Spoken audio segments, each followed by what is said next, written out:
واش عمرك تقلقتي على شي حاجة وفكرتي فيها بزاف وعشتي متوتر على حسابها، وفي الأخير غتكتشف باللي حتى حاجة ما كانت أصلا، وباللي دماغك خلق لك مشكل وخلاك عايش فيه بلا حتى واقع. كيف ما قلنا في الحلقات اللي فاتت، كاينين المدخلات، كاين التفسير، وكاينين المخرجات. ولكن اليوم غنهضروا على الحاجة اللي كتخرب هاد السلسلة كاملة، هي الأخطاء النفسية.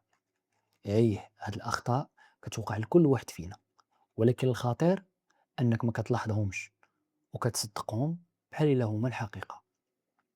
وخليني نعطيك أمثلة باش يوضح لك أكثر.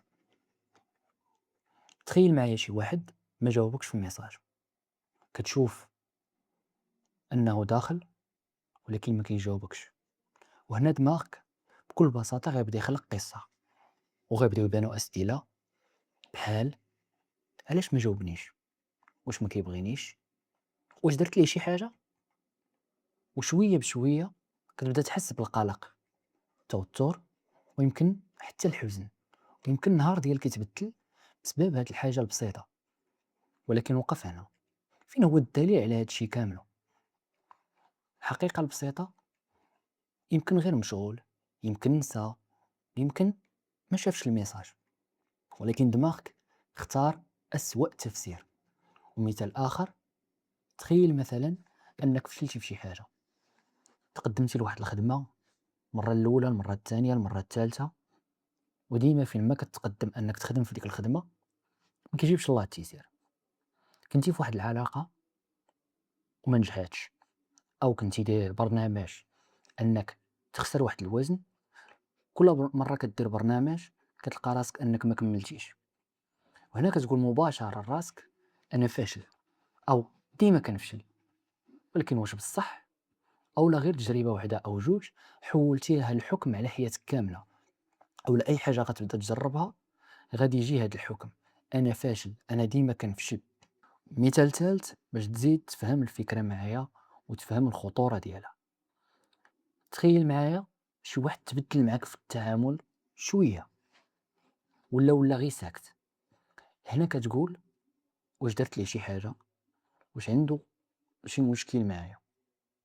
ولكن واش سولتيه ولا غير قريتي الافكار ديالو من راسك؟ هنا كيبان المشكل الحقيقي. دماغك كيحب يكمل القصة، كيحب يلقى المعنى بسرعة، ولكن ماشي ديما هاد الكمالة ديال القصة أو هاد البحث عن أنه يلقى المعنى بسرعة تيكون صحيح. المشكل الكبير أنك كتصدق هاد الأفكار وكتبني عليهم حياتك. فكرة صغيرة كتولي إحساس، والإحساس كيولي تصرف، والتصرف كيخلق نتيجة. وهنا كتلقى راسك عايش واقع صايبو دماغك، ماشي الحقيقة. دابا السؤال المهم: شنو هو الحل إلا كنت أنا في هاد الحالة هادي؟ الحل ماشي أننا نوقفوا التفكير، حيت التفكير حتى واحد ما يقدر يوقفه، ولكن أننا نوليو واعيين بهذا التفكير. أول حاجة نوقفو. إلا جاك شي تفسير بسرعة، خصوصا إلا كان سلبي، ما تمشيش معاه. ثاني حاجة، سول راسك فين هو الدليل على هذا التفسير. إلا ما كان حتى دليل واضح فراه غير فكرة ماشي حقيقة. ثالث حاجة، وسع من النظرة ديالك. بلاصة احتمال واحد سلبي عطي راسك احتمالات أخرى وتكون إيجابية.